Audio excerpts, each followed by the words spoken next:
Hi, my name is Harrison Reed, and I want you to understand something most men learn too late.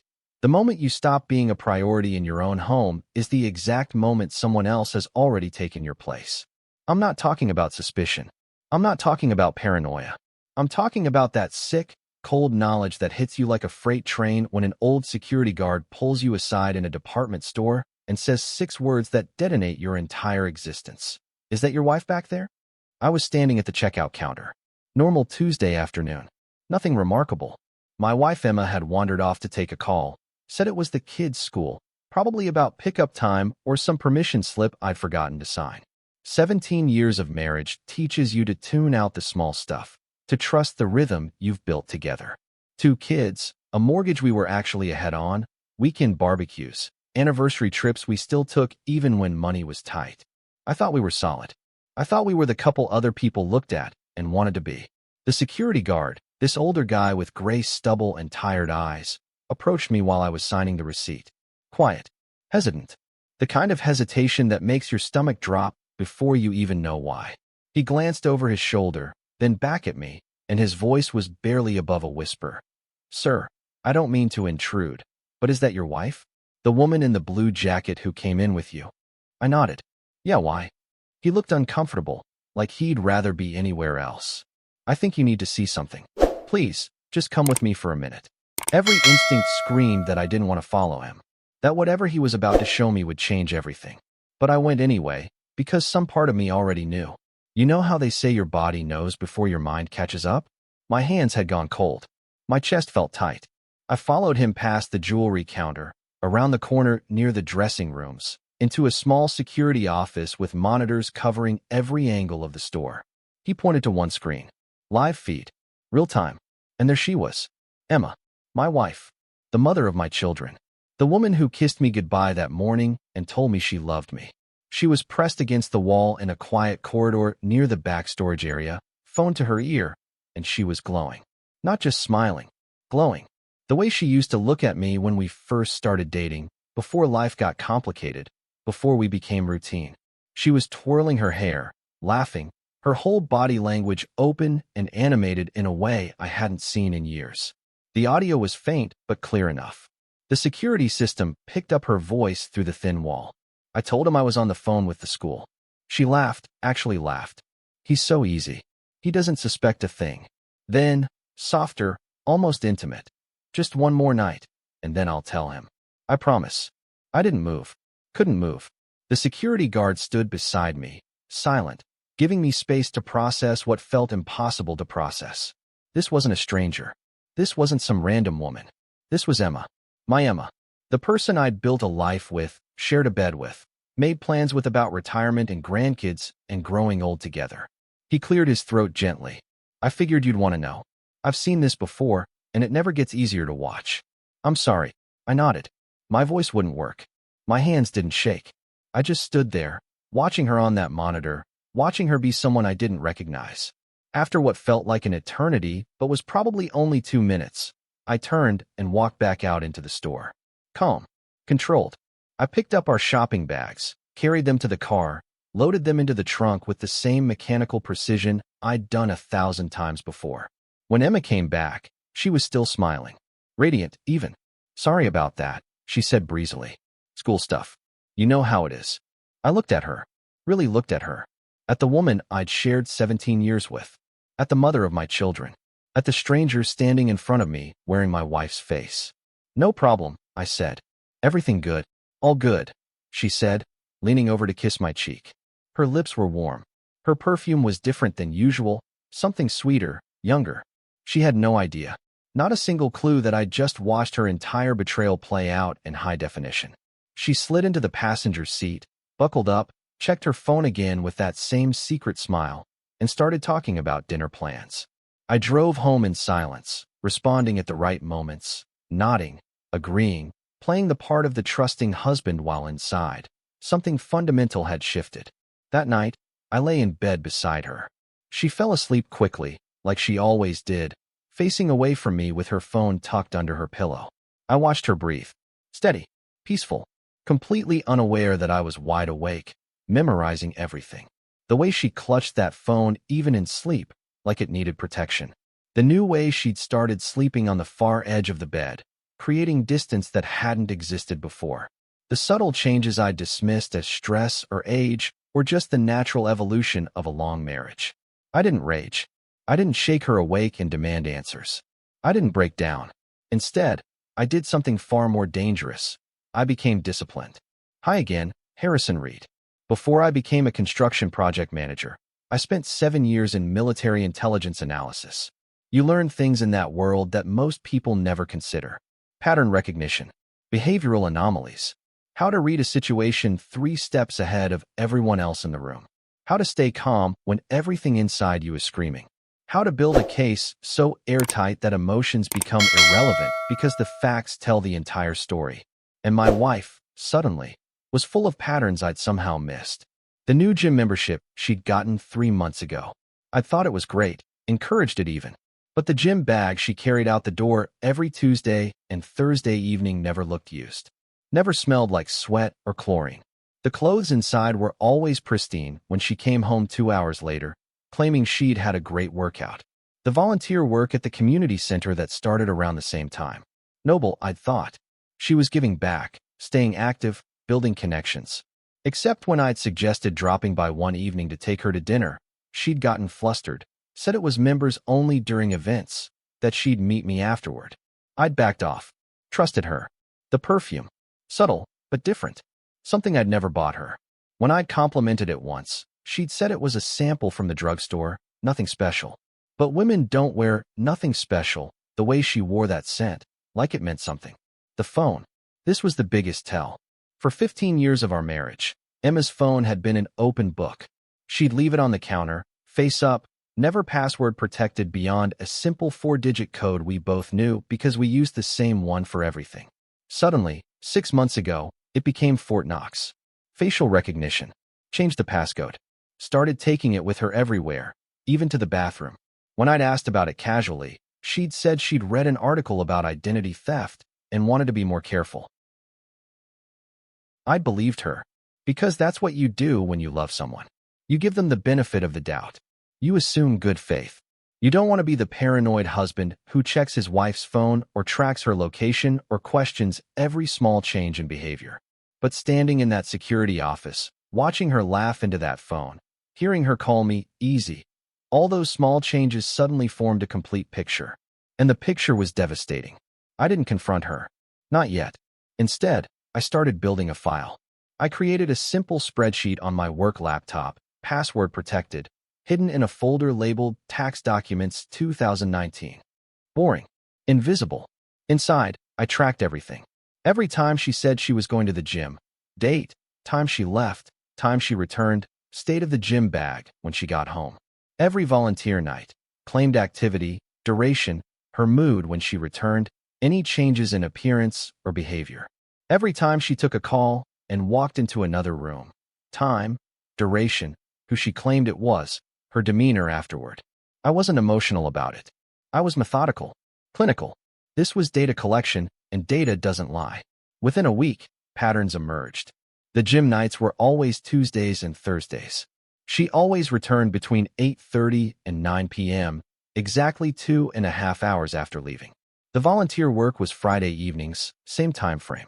But here's what broke the pattern. Twice, I'd driven past the gym on a Tuesday evening, casually, not stalking, but just passing by on my way home from a work site. Her car wasn't there. Not in the lot. Not on the street nearby. Gone.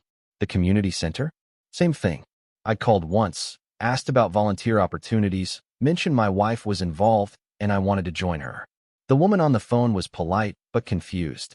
I'm sorry, we don't have any regular volunteer programs on Friday evenings.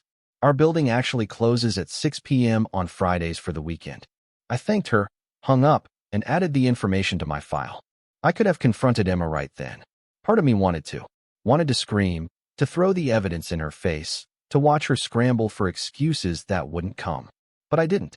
Because confrontation without preparation is just emotion. And emotion can be manipulated, redirected, turned back on you until suddenly you're the bad guy for not trusting, for being controlling, for letting your insecurity ruin a good thing. So instead, I called in a favor.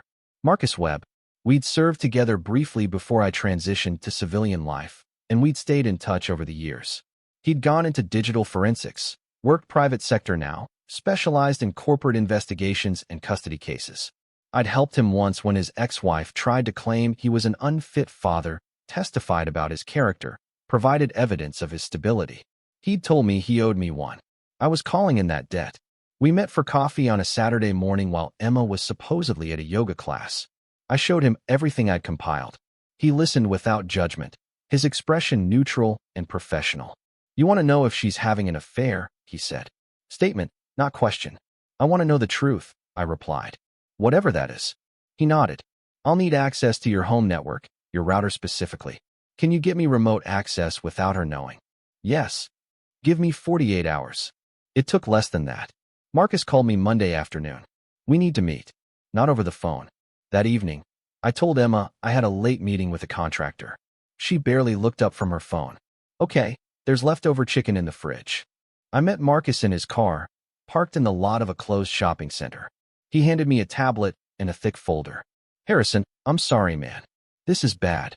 The tablet showed recovered text messages, pulled from cloud backups Emma thought she'd deleted. Months of them. The messages weren't just flirtatious. They were explicit, detailed. Plans, fantasies, complaints about me, about our marriage, about how she felt trapped and bored and desperate for something real. The someone on the other end had a name, Tyler Brennan. "Who is he?" I asked, my voice steady despite the nausea rising in my throat. Marcus pulled up a photo. "Works in sales for a medical supply company. Divorced, no kids."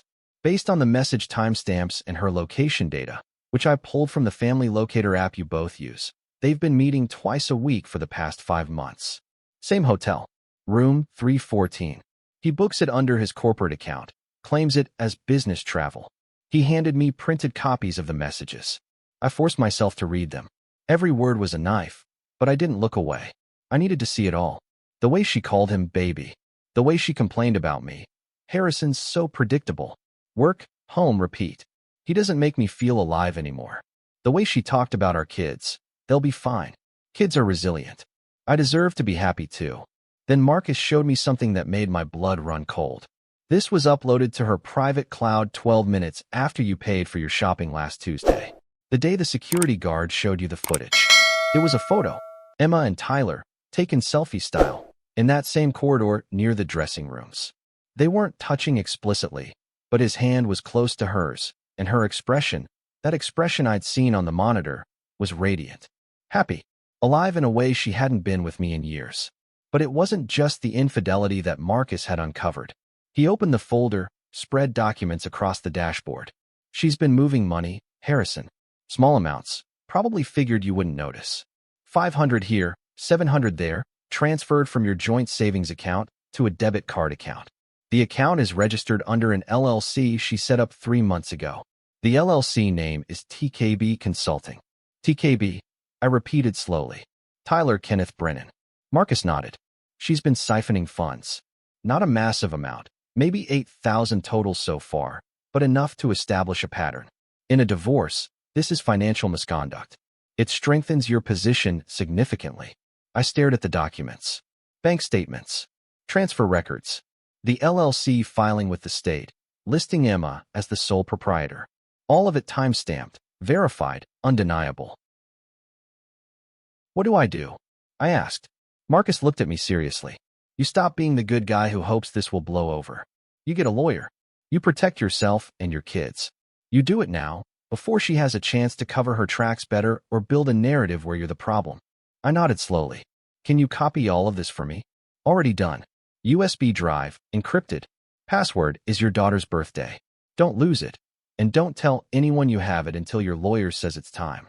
I took the drive, felt its weight in my palm. Such a small thing. Such devastating contents. "One more thing," Marcus said. "Based on the message patterns, they're planning to escalate. She's mentioned leaving you within the next month, after your daughter's birthday, so as not to ruin the party. She wants to line everything up first, make sure she's got her ducks in a row. You need to move faster than she does." I drove home in a daze, but not the kind that clouds judgment. The kind that brings absolute clarity. By the time I pulled into my driveway, I knew exactly what I was going to do. "Hi again, Harrison Reed.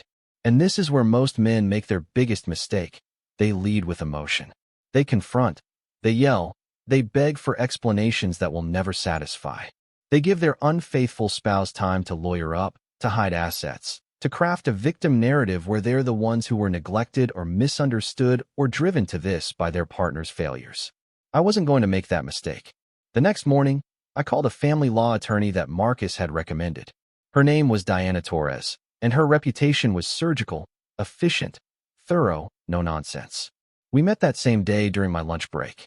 I brought everything: the spreadsheet, the USB drive, printed copies of the text messages, the bank statements, the LLC filing, the hotel records.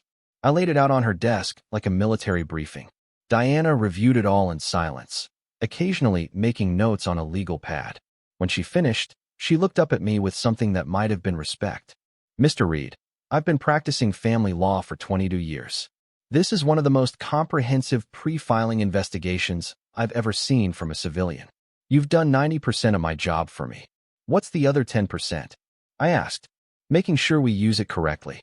Virginia is a no-fault divorce state, but infidelity and financial misconduct still matter for equitable distribution and spousal support. With this evidence, we can argue against alimony entirely and secure primary custody if you want it. The key is we file first, and we do it strategically." "How?"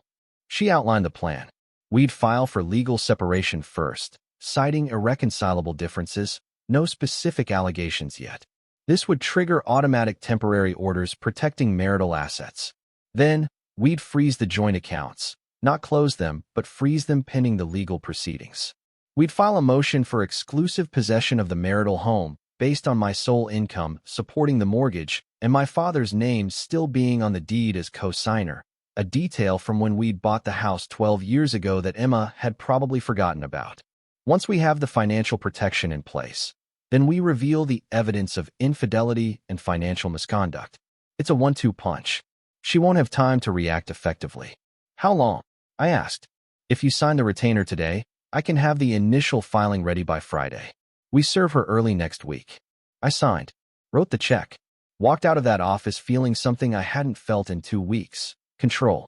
But I wasn't done. That evening, I scheduled a meeting with our financial advisor, Alan Pritchard. He'd helped us set up our retirement accounts, manage our investments, plan for the kids' college funds. I trusted him. We met at his office after hours. I explained the situation, showed him the evidence of Emma's transfers. "Alan, if someone is moving marital assets in secret, how early can we trace it? Can we freeze everything without her knowledge?" He frowned, pulled up our accounts on his screen. "Let me look at the activity." He scrolled through months of transactions, and his frown deepened. "Harrison, there's more here than you showed me. Look at this." He pointed to a series of transfers I hadn't caught. Larger ones, going back nearly 8 months. Not to the LLC account, but to a different external account I didn't recognize. "That's $15,000 over 8 months, Alan said. "Do you know this account number?" I shook my head. He made a few calls, pulled some strings with the bank's fraud department. Within an hour, we had the answer. The account belonged to Tyler Brennan. She wasn't just moving money to a secret account. She was funding him directly. His car payments, his credit card bills, weekend trips they'd taken together that I now realized she'd paid for while telling me she was at conferences or visiting her sister. "Can we freeze everything?" I asked again.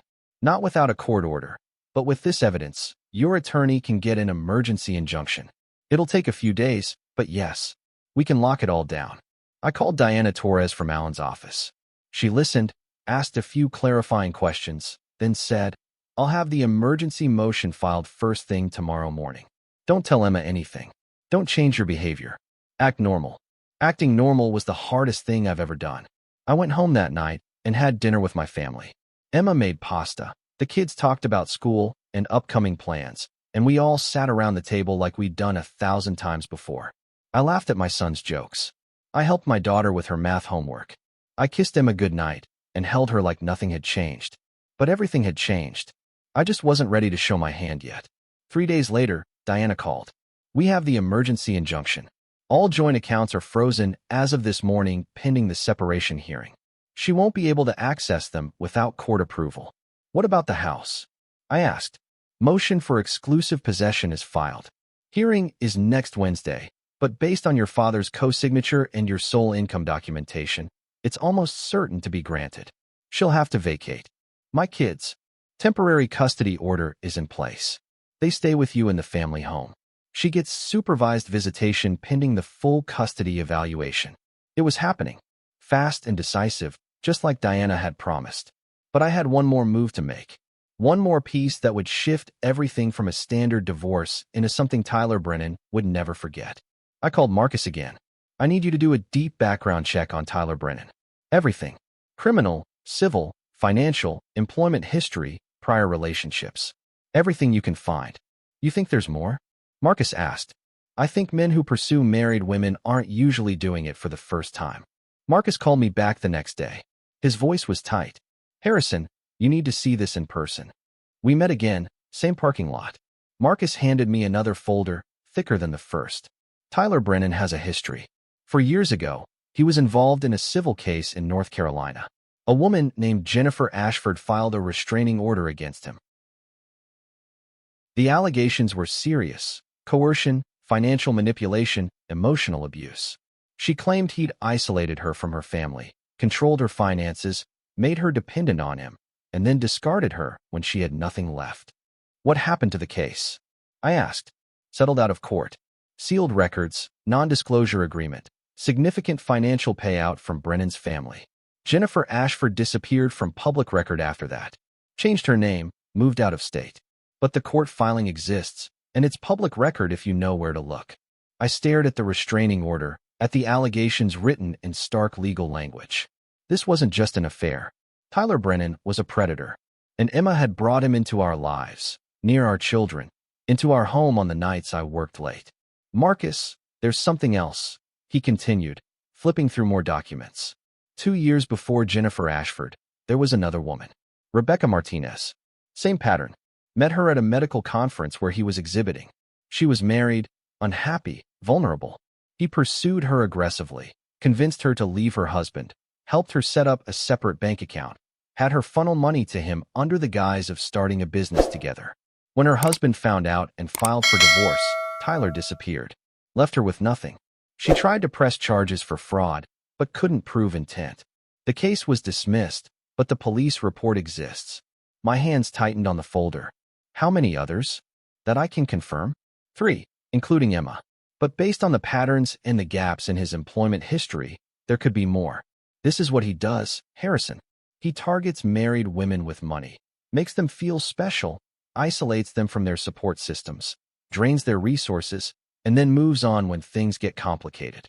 I felt sick, not just because Emma had cheated, but because she'd brought a predator into our family's life. A man who had done this before. A man who would do it again. I need copies of everything, I said. Already prepared.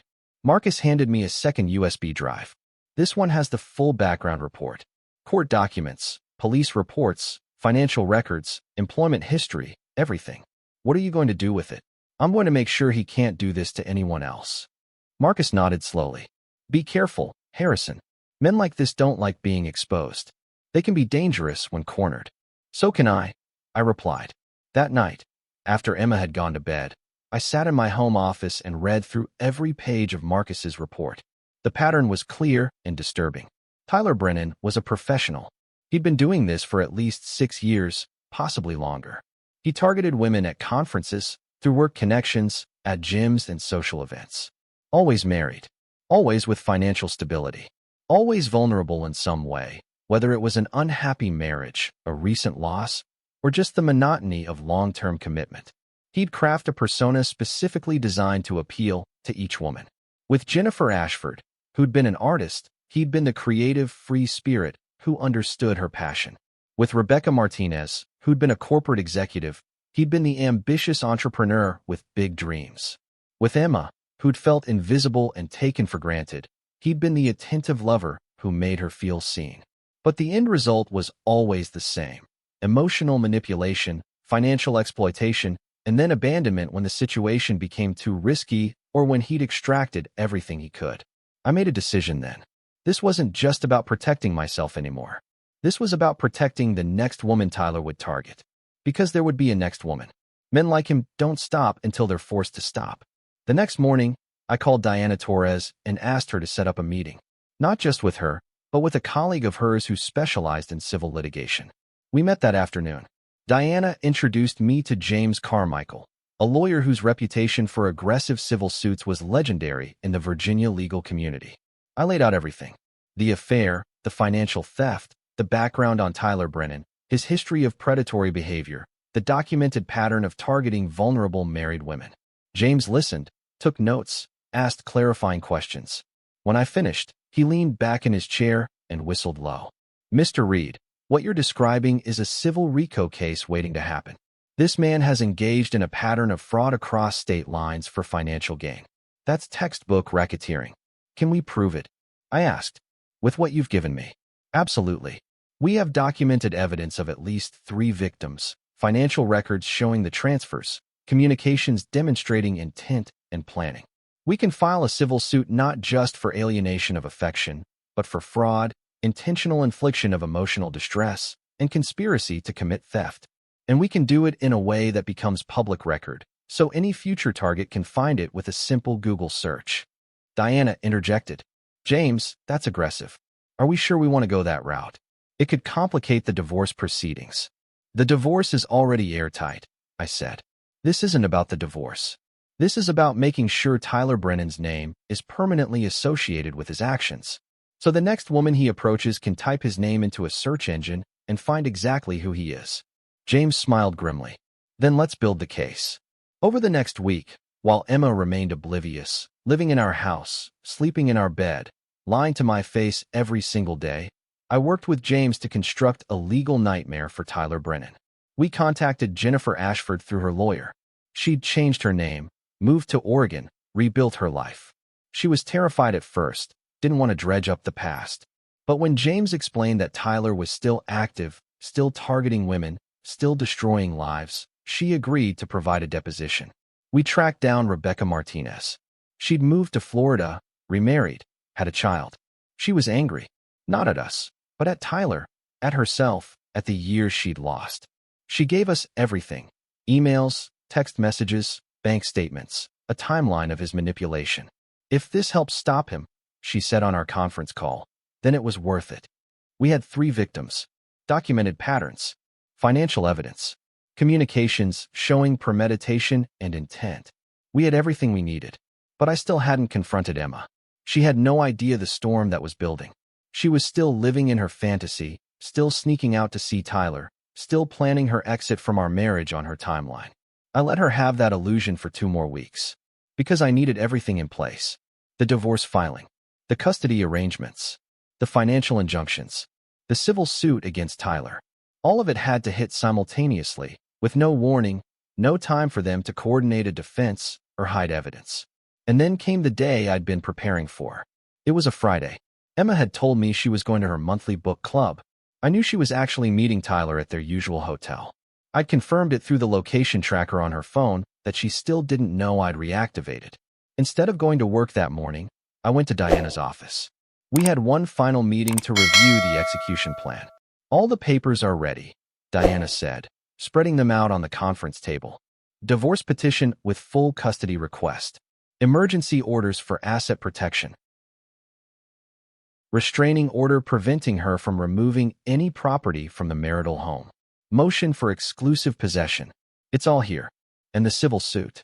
James pulled out another set of documents. "Filed this morning in federal court. Tyler Brennan is being sued for fraud, racketeering, intentional infliction of emotional distress, and civil conspiracy. We're seeking damages of $250,000 for emotional harm, financial losses, and punitive damages. We've also filed motions to subpoena his bank records, employment records, and communications.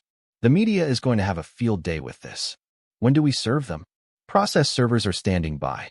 The moment you give the word, Emma will be served at your home, and Tyler will be served at his office. Simultaneously, neither will have warning." I took a breath. 17 years of marriage was about to end in the most brutal way possible, but it was ending on my terms, not hers. "Do it," I said. Diana made 2 phone calls. I sat there, watching her coordinated the simultaneous service, feeling a strange calm settle over me. This wasn't revenge. This was accountability. This was justice.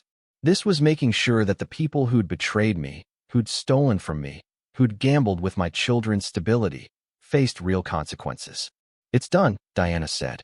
Emma will be served within the hour. Tyler will be served at 2 p.m. when he returns to his office from lunch. I nodded. What now? Now we wait for the chaos. I didn't have to wait long. My phone rang at 1:47 p.m. Emma. I let it go to voicemail. She called again and again. By 2:15, I had 17 missed calls and a series of increasingly frantic text messages. Harrison, what is this? Call me right now. You can't do this. We need to talk. Please call me. I can explain everything, Harrison, please. I didn't respond to any of them. Instead, I drove home, let myself into the house that would soon be mine alone, and waited. Emma arrived 20 minutes later. I heard her car screech into the driveway, heard her run up the front steps, heard her key fail in the lock I'd had changed that morning per Diana's instructions. She pounded on the door. Harrison, open this door. We need to talk. I opened it slowly. She stood there, papers clutched in her hand, mascara running down her face, looking absolutely destroyed. What is this? She demanded, waving the divorce petition at me. You can't just kick me out of my own house. You can't take my kids. You can't freeze all our money. I can't, I said calmly. I did. Come inside. We need to talk. She followed me into the living room, still clutching the papers. I sat in my usual chair. She stood, pacing, shaking. Harrison, I know things haven't been perfect, but this is extreme. We can work on our marriage. We can go to counseling. You don't have to destroy everything. Sit down, Emma. She sat, perched on the edge of the couch like she might bolt at any second. I pulled out my own folder, the one with all the evidence Marcus had compiled. The text messages, the photos, the financial records, the LLC documents. Everything. I know about Tyler, I said. Her face went white. What? I know about the affair. I know about the hotel. I know about the money you've been stealing from our accounts. I know about the LLC you set up in his name. I know everything, Emma. I've known for weeks. She tried to speak, but nothing came out. 2 weeks ago, a security guard at the department store showed me surveillance footage of you on the phone with Tyler. I heard you call me easy. I heard you say you were going to tell me soon. So I started investigating. And what I found was worse than just an affair. I slid the evidence across the coffee table. You stole from our family. You've been funding his lifestyle with our money. You've been lying to our children, to me, to everyone. And you brought a predator into our lives. A predator? Harrison, you're being dramatic. Tyler Brennan has done this before. Multiple times. He targets married women, manipulates them, takes their money, and disappears. There are court records, restraining orders, police reports. He did it to a woman named Jennifer Ashford 4 years ago. He did it to Rebecca Martinez 2 years before that. And now he's doing it to you. Emma's hands were shaking as she picked up the documents, started reading. I watched her face change as she processed what she was seeing. The restraining order. The allegations of abuse and financial exploitation. The pattern. No, she whispered. No, Tyler wouldn't. He loves me. He's helping me get out of an unhappy marriage. He's using you, I interrupted. The same way he used them. And when this divorce gets ugly, when things get complicated, he'll disappear. Just like he did with the others. You think you're special, Emma? You think you're different? You're just the latest mark. She was crying now, not the angry tears from before, but something deeper. The tears of someone realizing they've been played. I want you out of this house by tomorrow evening, I said. The court has granted me exclusive possession. You can take your personal belongings under supervision, but nothing else. No furniture, no artwork, no financial documents.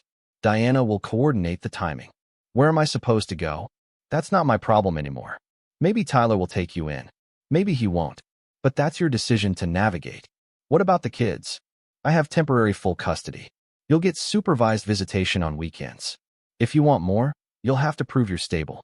And given that you're about to be investigated for financial fraud and that your judgment is clearly compromised, that's going to be difficult. She stood abruptly. You can't turn my children against me. I don't have to. You did that yourself. When you chose Tyler over them. When you stole from their college fund to pay for your affair. When you prioritized your happiness over their stability. I never touched their college fund. I pulled out another document. Account statements. You transferred $4,200 from Emma's college fund and $3,800 from Jeremy's. You thought I wouldn't notice because you did it in small amounts. But I notice everything, Emma. I always have. She collapsed back onto the couch, sobbing. I didn't mean. I was going to pay it back. With what money? The money you don't have? The job you're about to lose. Her head snapped up. What? Oh, you don't know yet? Tyler was served with a federal lawsuit about an hour ago. Fraud, racketeering, emotional distress.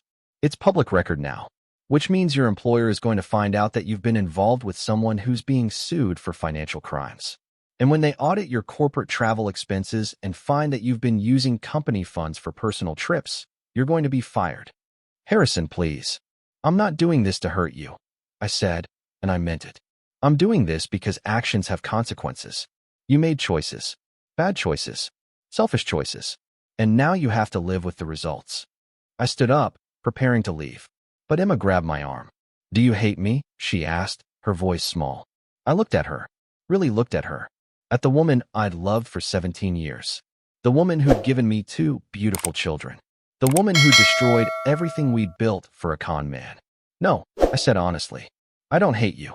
I'm just done protecting you from yourself. I left her sitting there and went upstairs to my children's rooms.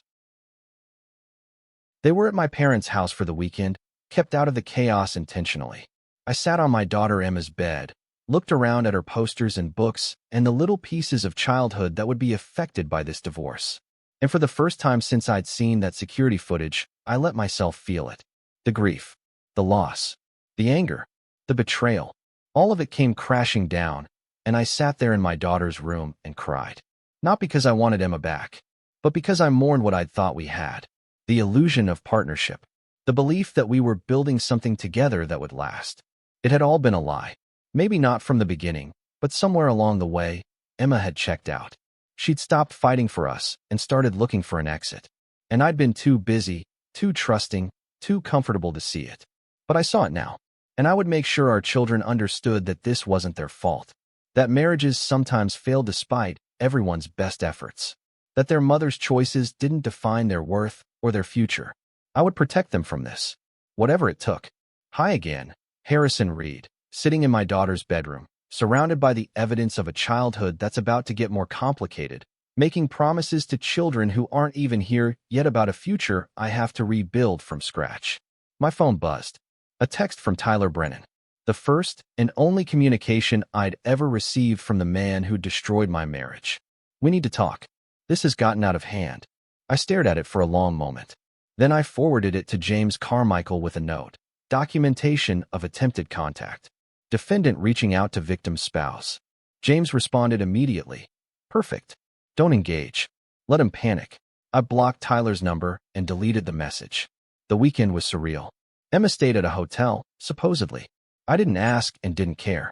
I picked up my kids from my parents' house on Saturday morning and spent the weekend trying to maintain normalcy. We went to the park, made pancakes, watched movies, played board games. I didn't tell them what was happening yet. Diana had advised waiting until after the initial court hearing, when we'd have clear parameters about custody and visitation.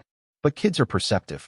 On Sunday evening, as I was tucking Emma into bed, she looked up at me with those serious 8-year-old eyes and asked, Dad, where's Mom? I sat on the edge of her bed. Mom and I are having some problems, sweetheart. Adult problems. She's staying somewhere else for a few days while we figure things out. Are you getting divorced? The question hit me like a punch. What makes you ask that? Chelsea's parents got divorced last year. She said they stopped sleeping in the same room first, and then her dad moved out. Mom's been sleeping in the guest room sometimes. I hadn't realized Emma had been sleeping elsewhere, or that our daughter had noticed. We might be, I said honestly. I'm not going to lie to you. Things are difficult right now. But what I need you to understand is that this has nothing to do with you or your brother. Sometimes adults make mistakes, and sometimes those mistakes mean they can't be married anymore. But your mom and I both love you very much. That will never change. Is it Mom's fault? She asked quietly. Fault is complicated, honey. But yes, your mom made some choices that hurt our family. And now we have to deal with those choices. Emma hugged me tightly. I don't want you to be sad, Daddy. I'm okay, sweetheart. I promise. We're all going to be okay. After she fell asleep, I went downstairs and poured myself a drink. Scotch, neat. Something I rarely did, but felt necessary. I sat in the dark living room, thinking about the week ahead. The court hearing was Tuesday. Emma would have to appear and explain herself in front of a judge. The evidence would be presented. The temporary orders would become more permanent. My children's lives would officially split into before and after. And Tyler Brennan would start to feel the full weight of his actions as the lawsuit progressed and his name became associated with fraud and predatory behavior. Monday morning, I went back to work for the first time in over a week. My team had been covering for me, told them I had a family emergency, which was true, just not the kind they probably imagined. My project supervisor, Carla, pulled me aside. "Harrison, are you okay? You look terrible." "I'm going through a divorce," I said bluntly. "My wife was having an affair. It's been complicated." Carla's expression shifted to sympathy. "I'm so sorry. If you need time off." "I need to work," I interrupted. "I need normalcy. I need to focus on something I can control." She nodded. "Okay, but if you need anything at all, you let me know." I threw myself into work that day. Reviewed project plans, conducted site inspections, handled problems, made decisions. It felt good to be competent at something. To have a space where I was respected and effective and where my judgment wasn't being questioned. At lunch, Marcus called. "How are you holding up?" "I'm functional," I said. "Court's tomorrow." "I know." Diana called me. "She wanted to give you a heads up." Tyler's lawyer filed a motion to dismiss the civil suit. Claims there's no standing, that the allegations are defamatory, that you're just a vengeful ex-husband trying to harass his wife's boyfriend. Can they dismiss it? Not a chance. We have too much evidence, too many prior victims, too clear a pattern. The judge will deny the motion. But it shows Tyler's strategy. Deny everything, claim victimhood, attack credibility. Classic narcissist playbook. "Let him try," I said. "We have Jennifer and Rebecca willing to testify. We have financial records. We have everything." That's what I told his lawyer. I also let slip that we're considering expanding the suit to include charges of witness tampering if Tyler contacts any of the plaintiffs. He needs to understand that this is airtight. Tuesday morning arrived.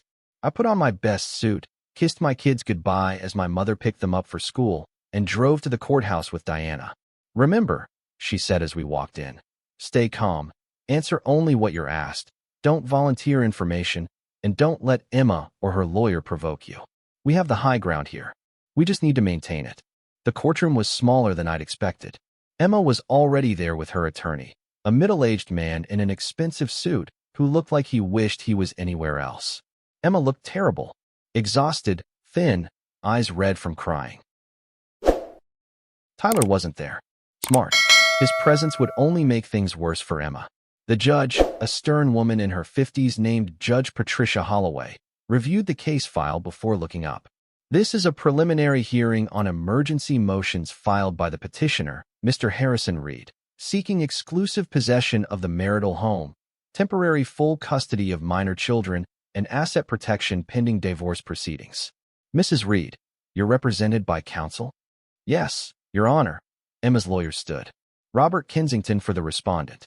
"Mr. Kensington, your client has been served with allegations of infidelity and financial misconduct. Do you dispute these allegations?" Kensington hesitated.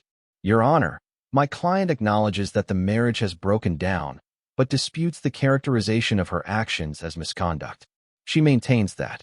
"Does she dispute the affair?" Judge Holloway interrupted. Another pause. "No, Your Honor." Mrs. Reed acknowledges the relationship. "Does she dispute the financial transfers documented in Exhibit C of Mr. Reed's filing?" "The transfers occurred, Your Honor, but Mrs. Reed maintains they were not intended as theft, but rather as." "Mr. Kensington, your client transferred marital funds to an LLC registered in another person's name without her spouse's knowledge or consent. The intent is irrelevant. The action itself constitutes financial misconduct. Do you have any evidence to refute this?" "No, Your Honor." Judge Holloway looked at Emma directly. "Mrs. Reed, do you understand the seriousness of the allegations against you?" Emma stood shakily. "Yes, Your Honor." "Do you have any reason why this court should not grant Mr. Reed's motion for exclusive possession of the marital home?" I have nowhere else to go, Your Honor. That's my home too. My children. Your children will remain in the family home with their father, who has demonstrated financial stability and sound judgment. You, Mrs. Reed, have demonstrated neither. This court finds that granting exclusive possession to Mr. Reed is in the best interests of the minor children and necessary to protect marital assets from further dissipation. Judge Holloway signed the order. Motion granted. Mrs. Reed, you have 48 hours to remove your personal belongings from the home under supervised conditions. Temporary custody is awarded to Mr. Reed with supervised visitation for Mrs. Reed to be arranged through the family court mediator. All joint financial accounts remain frozen pending final divorce decree. This court will reconvene in 30 days for a status hearing on the divorce proceedings. The gavel came down. It was over in less than 15 minutes. Emma was crying. Kensington was gathering his papers with the air of a man who knew he was defending a losing case. Diana leaned over and whispered, "That went even better than expected. Holloway doesn't tolerate infidelity or financial misconduct. We're in excellent position for the final decree." I nodded, feeling a strange emptiness. I'd won. Everything I'd fought for, I'd secured. The house, the kids, the financial protection. But it didn't feel like victory. It just felt like the end of something that should never have had to end this way. As we left the courtroom, Emma caught up with me in the hallway. "Harrison, please. Can we talk privately?" Diana started to object, but I held up a hand. "It's okay. 5 minutes." We walked to a quieter corner. Emma looked broken. "I know I don't have the right to ask you for anything," she started. "But please don't take my children from me. They're all I have left. You should have thought of that before you gambled them for Tyler Brennan." She flinched. "I made mistakes. Terrible mistakes. But I love Emma and Jeremy. Please, Harrison. I'm begging you. You'll get supervised visitation. If you prove you're stable, if you get your life together, we can renegotiate custody. But that's on you. You have to earn it. And Tyler, the lawsuit. What about it? Can you drop it? He's willing to disappear. He'll leave town, leave me alone. You'll never hear from him again." I almost laughed. "That's his offer? He'll run away? Emma, he's done that before. To Jennifer. To Rebecca. And he'll do it to the next woman he targets unless someone stops him. That's what the lawsuit does. It creates a public record. So anyone who Googles his name finds exactly who he is. He says you're trying to destroy him. I'm trying to protect people from him. There's a difference. And the fact that you're here defending him after everything he's done tells me you still don't understand what happened." "What do you mean?" "Emma, Tyler Brennan is a con artist. He targeted you specifically because you were vulnerable, married, financially stable. He made you feel special, made you think he loved you, all while planning to take everything you had. The only reason he's still around is because I caught it early. If this had gone on another year, he would have convinced you to divorce me, to liquidate assets, to give him access to retirement funds. And then, when there was nothing left, he would have disappeared, just like he did with Jennifer, just like he did with Rebecca. You don't know that. I know exactly that. Because I have the documentation, the pattern, the history, and so does the federal court that's currently reviewing his case." Emma was silent for a long moment. Then, quietly, "How long have you known? About Tyler?" 2 weeks. "About the problems in our marriage?" "Probably years. I just didn't want to see it." "What problems?" I looked at her incredulously. "Emma, we stopped being partners years ago. We became roommates who occasionally had sex and coordinated schedules for the kids. You stopped telling me about your day. I stopped asking. We stopped going on dates. We stopped fighting for each other. And instead of fixing it, instead of doing the hard work of rebuilding what we'd lost, you looked for an exit. You were always working. Because I was building a future for our family. But yes, I was working too much. I prioritized career over connection. That's my failure. But your failure was giving up without even trying. Was there a single conversation where you said, 'Harrison, I'm unhappy. We need to change something'? Did you ever suggest counseling? Did you ever fight for us before you started fighting against us?" She had no answer for that. "I thought not," I said. "You just decided I wasn't enough anymore. And instead of doing the hard work of fixing it, you found someone who made you feel good without effort. That's not love, Emma. That's escapism. And it cost you everything." I walked away, back to where Diana was waiting. We left the courthouse together, and I felt a sense of closure starting to form. Not healing yet, but the beginning of it. Over the next 2 weeks, Emma moved her belongings out of the house. I wasn't there for it. Diana arranged for a neutral third party to supervise, and Emma took her clothes, some personal items, a few pieces of furniture from the guest room. She didn't fight it, didn't try to take more than she was entitled to. She just took what was hers and left. The house felt empty after that. Not because of the missing furniture, but because of the missing presence. For 17 years, Emma had been part of this space. And now she wasn't. I'd walk past the guest room, where she'd sometimes slept, and feel the absence. I'd make dinner and automatically set out 4 plates before remembering it was just me and the kids now. The kids struggled. Jeremy, my 6-year-old son, kept asking when Mom was coming back.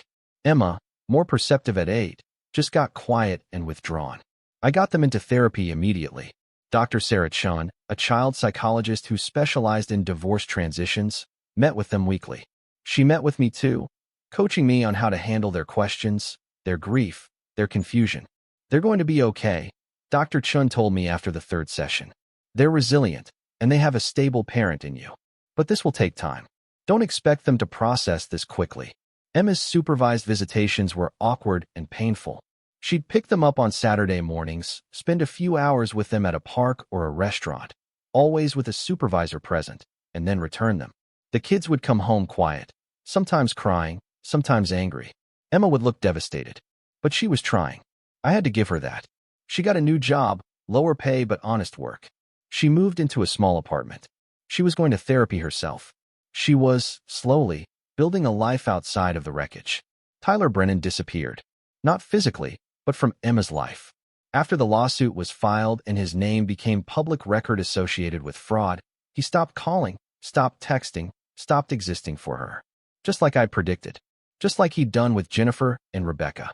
Emma called me one night, 3 weeks after the courthouse hearing. "You were right," she said without preamble. "About Tyler. He's gone.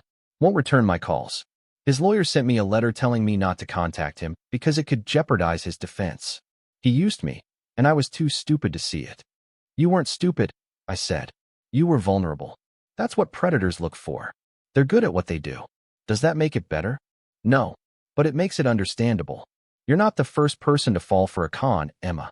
You won't be the last. What matters is what you do now." "What do I do now?"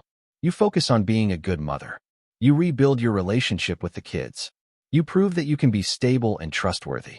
And maybe, someday, you figure out who you are outside of being someone's wife or someone's girlfriend." She was quiet for a moment. "Do you think you'll ever forgive me?" "I already have," I said. "But forgiveness doesn't mean reconciliation. It means I've let go of the anger so it doesn't poison me. We're never going to be married again, Emma. That's over. But we'll always be our children's parents. So we need to figure out how to do that in a way that doesn't hurt them more than they've already been hurt." "Okay," she said softly. "I can try to do that. That's all I'm asking." The civil lawsuit against Tyler moved forward. His motion to dismiss was denied, just as Marcus had predicted. Discovery began, and Tyler's lawyer quickly realized how bad the situation was. They tried to settle, offering $20,000 to make it go away. James Carmichael laughed when he told me. I said no. We're going to trial. This needs to be public record. Tyler Brennan needs to be held accountable not just financially, but publicly. So every future victim can find this case. How long until trial? 8 to 10 months. Federal court moves slowly. But we're building an airtight case. Jennifer and Rebecca have both given depositions. We have financial experts analyzing the pattern of transfers. We have his employment records showing he does this kind of territory work that gives him access to vulnerable women at medical conferences. We have everything. Good, I said. I want his name destroyed. It will be. I promise you that. Hi again, Harrison Reed. 4 months after that security guard changed my life. I'm standing in my kitchen making breakfast for my kids, listening to them argue over who gets the last waffle, and feeling something I haven't felt in a long time. Peace. Not happiness. Not yet. But peace. The chaos has settled. The immediate crisis is over. The legal machinery is grinding forward with or without my constant attention. My kids are adjusting. Emma is building her own life. And I'm figuring out who Harrison Reed is without being someone's husband. Work helped. I threw myself into projects, took on new responsibilities, started mentoring younger guys on the crew. It gave me purpose beyond just surviving each day. My boss, Carla, pulled me aside one afternoon. Harrison, I wanted to talk to you about something. We're opening a new division, focusing on commercial projects. Bigger budgets, bigger crews, more complexity. I want you to head it up. I stared at her. Are you serious? You're the best project manager I have. You're meticulous, calm under pressure, good with people. And frankly, watching how you've handled your personal situation while never letting it affect your work quality has been impressive. So yes, I'm serious. 20% raise, full benefits, and your own team to build. I took the promotion because moving forward meant building a future, not just surviving the present. My kids started to stabilize too. Emma wasn't withdrawn anymore. She started talking to me again about school, about her friends, about normal 8-year-old things. Jeremy stopped asking when mom was coming back and started accepting that this was the new normal. They both still struggled sometimes, especially after visits with Emma, but the therapy was helping. And me? I started running. Every morning at 5:30, before the kids woke up, I'd run 5 miles through our neighborhood. It wasn't about fitness, though that was a side benefit. It was about discipline, about proving to myself every single day that I could do hard things, that I could push through discomfort and come out stronger on the other side. 6 months after the divorce filing, the decree was finalized. The judge divided assets 60-40 in my favor due to Emma's financial misconduct.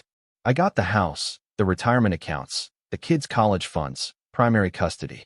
Emma got her car, her personal belongings, and standard visitation. No alimony. The marriage was officially over. I didn't feel relief when I signed the final papers. I felt sad, because no matter how justified the divorce was, no matter how necessary, it still represented the death of something I'd believed in. The family I'd thought we were building. The future I'd imagined. All of it was gone, replaced by something new and uncertain. But uncertain isn't the same as bad. It's just different. Diana threw me a small celebration dinner. Just her, Marcus, and me at a quiet restaurant. To new beginnings, she said, raising her glass. To accountability, Marcus added. To survival, I said. And we drank. 8 months after the security guard showed me that footage, Tyler Brennan's trial began. I wasn't required to be there every day, but I attended when I could. I wanted to see his face as the evidence mounted against him. The trial lasted 2 weeks. Jennifer Ashford testified first. She was brave, composed, heartbreaking. She described how Tyler had targeted her at an art gallery opening, how he'd pursued her relentlessly despite knowing she was married, how he'd isolated her from her friends and family, how he'd convinced her to open a secret bank account and transfer money to him for a business opportunity that never existed, how he'd disappeared the moment her husband found out and filed for divorce, leaving her with nothing. Rebecca Martinez testified next. Similar story, different details. Met him at a medical conference. He'd positioned himself as a successful entrepreneur looking for investment partners. He'd seduced her, convinced her to leave her husband, to liquidate her portion of their marital assets, to give him access to her finances, and then vanished when the money was gone. Emma was subpoenaed to testify. I sat in the courtroom and watched her take the stand. She looked small, vulnerable. Tyler's lawyer tried to discredit her, suggested she was a scorned woman making up stories to hurt him. But Emma held firm. I believed he loved me, she said quietly. I believed we were going to build a life together. He made me feel seen and special and alive. And I destroyed my marriage for him. I stole from my own children's college funds to give him money. And the moment things got difficult, the moment the lawsuit was filed, he disappeared. He won't return my calls. His lawyer sent me a cease and desist letter. I was just another mark to him. The jury was riveted. You could see it in their faces. This wasn't just about money. This was about a pattern of predatory behavior that destroyed lives. The defense tried to argue that Tyler was just a man who'd had relationships that didn't work out, that the women had given him money willingly, that there was no fraud because there had been no explicit promises. But the pattern was too clear. 3 women, 3 similar stories, 3 clear examples of manipulation and financial exploitation. The jury deliberated for 6 hours. When they came back, the verdict was unanimous. Guilty on all counts. Fraud, racketeering, intentional infliction of emotional distress, civil conspiracy. The judge awarded damages of $375,000, split between the 3 plaintiffs. Jennifer would get $150,000. Rebecca would get $150,000. Emma would get $75,000, less than the others because her damages were smaller, caught earlier. But more importantly, the case was public record. Tyler Brennan's name was now permanently associated with fraud, manipulation, predatory behavior. Anyone who Googled him would find this case. He'd never be able to do this to another woman without her being able to discover his history. After the verdict, I found Jennifer and Rebecca in the hallway. We'd never met in person before, only through depositions and phone calls. "Thank you," Jennifer said, "for making this happen, for giving us a chance to be heard." "You were brave," I replied. "Both of you. You didn't have to testify, but you did. You protected the next woman he would have targeted." Rebecca shook her head. "You protected her. You could have just divorced your wife and moved on. But you didn't. You made sure there were consequences. Real consequences. That takes courage." I didn't feel courageous. I felt tired. But I also felt like maybe something good had come from all this pain. 3 women had been heard. 1 predator had been stopped. And countless future victims had been saved. Emma approached cautiously. "Can we talk?" Jennifer and Rebecca excused themselves. Emma and I walked to a bench outside the courthouse. "I wanted to thank you," she said, "for including me in the lawsuit, for making sure I got something back from all this." "You were a victim too," I said. "You made terrible choices, but Tyler manipulated you. You deserve to be part of this. The money, I'm going to put it in the kids' college funds. Every penny, to replace what I took." "That's good. Harrison, I know I don't have the right to ask this, but do you think someday we could be friends? Not now, I know, but someday? For the kids." I thought about that. About whether it was possible to be friends with someone who'd betrayed me so completely. About whether I even wanted that. "Maybe," I said finally. "But not yet. We need to be good co-parents first. We need to rebuild trust in that context. And then, maybe, someday, we can be friendly. But that's years away, Emma. Not months." "I understand." She stood to leave, then paused. "I really am sorry. For everything. I know that doesn't fix anything. But I need you to know that I see it now. How badly I messed up. How much I hurt you and the kids. And I'm going to spend the rest of my life making it up to them." "Good," I said. "They deserve that." She left. I sat on that bench for a long time, watching people come and go from the courthouse. Lives being changed every day by the decisions people made and the consequences that followed. My phone buzzed. A text from my daughter. "Dad, when are you coming home? Jeremy won't share the Xbox and Grandma says we need you to referee." I smiled. Real. Genuine. Because that text represented my actual life now. Not dramatic courtroom scenes or financial investigations or surveillance footage. Just 2 kids fighting over video games and needing their dad to come home and be present. I texted back. "On my way. Tell Jeremy he gets 30 minutes, and then it's your turn." I drove home. My home. Not the home I'd planned to have, but the home I'd built from the ruins of what came before. I pulled into the driveway, saw my kids' faces in the window watching for me, and felt something shift in my chest. Not happiness. Not yet. But something close to it. Something like hope. Hi again, Harrison Reed. 1 year after that security guard changed my life, I'm standing in my kitchen on a Saturday morning, making pancakes for my kids, listening to them laugh about something that happened at school, and realizing that we made it through. The divorce is final. The lawsuit is over. Tyler Brennan is bankrupt, his reputation destroyed, his ability to hurt anyone else severely limited. Emma has steady visitation now, unsupervised, because she's proven she's stable. The kids are thriving. My career is better than ever. I've started dating, casually, nothing serious, but it's nice to remember that I'm still capable of connection. And most importantly, I've learned something that I wish I'd known a year ago, but am grateful to understand now. Trust isn't about blind faith. Trust is about patterns of behavior that prove reliability over time. It's about transparency, consistency, accountability. It's about someone showing you, day after day, that they value the relationship enough to protect it. Emma destroyed my trust when she prioritized her own desires over our family's stability. Tyler exploited that destruction for his own gain. And I had to rebuild myself from someone who trusted blindly into someone who trusts wisely. I don't regret being the kind of person who gives trust freely, but I've learned to pay attention to the red flags, to trust my instincts when something feels off, to ask the hard questions instead of assuming everything's fine, to verify, not because I'm paranoid, but because I respect myself enough to protect myself. That security guard gave me a gift, even though it felt like a curse at the time. He gave me truth. Uncomfortable, devastating, life-altering truth. But truth nonetheless. And truth, no matter how painful, is always better than comfortable lies. Because you can't build a real life on lies. You can only build an illusion that collapses the moment reality intrudes. and I'd rather live in difficult truth than comfortable fiction. My daughter comes downstairs, yawning, and climbs onto a kitchen stool. Morning, Dad. Are those blueberry pancakes? Your favorite, I confirm. You're the best, she says, and my heart swells. This moment, this simple, ordinary Saturday morning making breakfast for my kid. This is what I was fighting for. This is what I was protecting. Not the marriage, not the illusion of a perfect family, but the actual, real, messy, beautiful relationship with my children. And we're going to be okay. Better than okay. Because I'm teaching them, through my actions if not always my words, that when life falls apart, you don't have to stay fallen.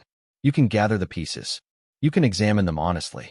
You can decide which pieces belong in the new structure you're building and which pieces need to be left behind.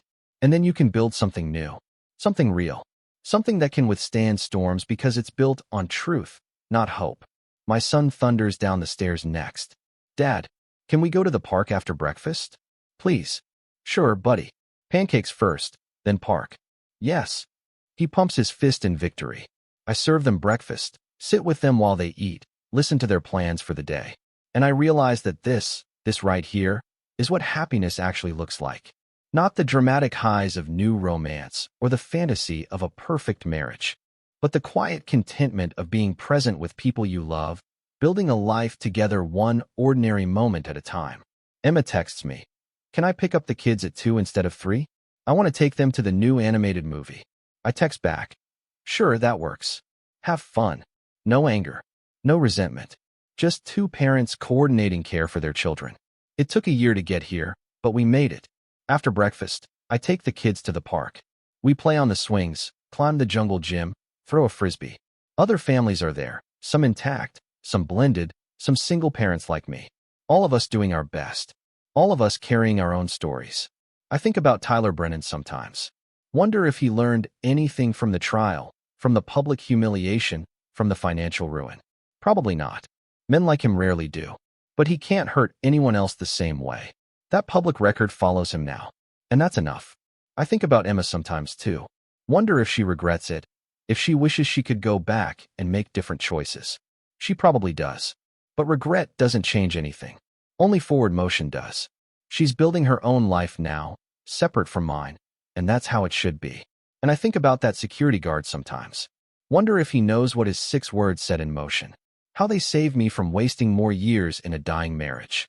How they forced me to face a truth I'd been avoiding. How they ultimately set me free. I never saw him again. Never went back to that store. But if I could, I'd thank him. For caring enough to show me. For being willing to be the bearer of bad news. For giving me the information I needed to protect myself and my children. My daughter calls out, "Dad, watch this," and does a flip off the monkey bars. I watch. I clap. I'm present. And that's the final lesson, the one that matters most. You can survive betrayal. You can survive heartbreak. You can survive having your life blown apart. But you can only truly heal when you stop looking backward at what you lost and start looking forward at what you can build.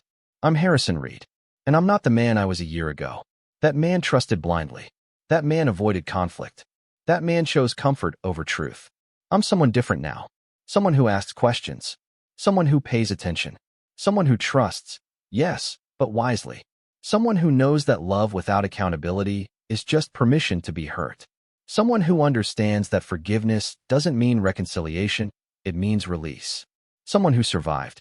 Someone who rebuilt. Someone who's learning, every single day, that the best revenge isn't destruction. It's building a life so good, so real, so full of genuine connection that the betrayal becomes just a chapter in a longer story. Not the defining moment, just a turning point. The place where everything changed and you had to decide who you were going to become on the other side of it. I chose to become someone stronger, someone wiser, someone who protects what matters without becoming cynical, someone who loves carefully without becoming closed off, someone who remembers the pain but doesn't live in it. And standing here in this park, watching my kids play, feeling the sun on my face and the possibility of a future I haven't fully imagined yet, I know I made the right choice. Because the difference between a man who's destroyed by betrayal and a man who's refined by it comes down to this. Do you let it make you bitter, or do you let it make you better? Do you close off your heart, or do you learn to guard it while keeping it open? Do you become suspicious of everyone, or do you become discerning about who deserves your trust? I chose better. I chose discerning. I chose to remain capable of love while becoming smarter about who receives it. And that, more than any legal victory, more than any financial settlement, more than any public exposure of the people who wronged me, is the real triumph. The real proof that I didn't just survive. I transformed. My name is Harrison Reed. And if you're facing betrayal, if you're discovering that the person you trusted has been lying to you, if you're standing in that security office watching your world crumble in real time, I want you to know, you will survive this. It will hurt. It will reshape you. It will force you to question everything you thought you knew about love and trust and partnership. But on the other side of that pain is clarity. On the other side of that betrayal is wisdom. On the other side of that destruction is the opportunity to build something real, something that can't be shaken because it's built on truth. Trust your instincts. Document everything. Protect yourself and the people who depend on you. Don't lead with emotion. Build your case. Move strategically.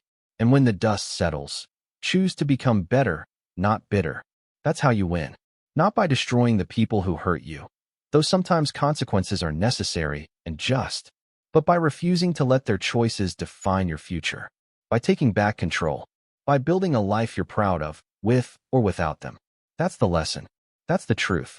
That's what that security guard's 6 words ultimately taught me. You need to see this yourself. Because once you see the truth, you can't unsee it. And once you can't unsee it, you have to decide what you're going to do about it. I decided to fight, to protect, to rebuild, to become someone stronger and wiser and more discerning than the man who walked into that store on an ordinary Tuesday afternoon. And I've never regretted that decision. Not once. Because I'm standing here now, whole again. Different, yes. Changed, absolutely. But whole. Present. Building a future that's real instead of living in a past that was always partially a lie. And that's worth more than any marriage that required my blindness to survive. That's worth everything.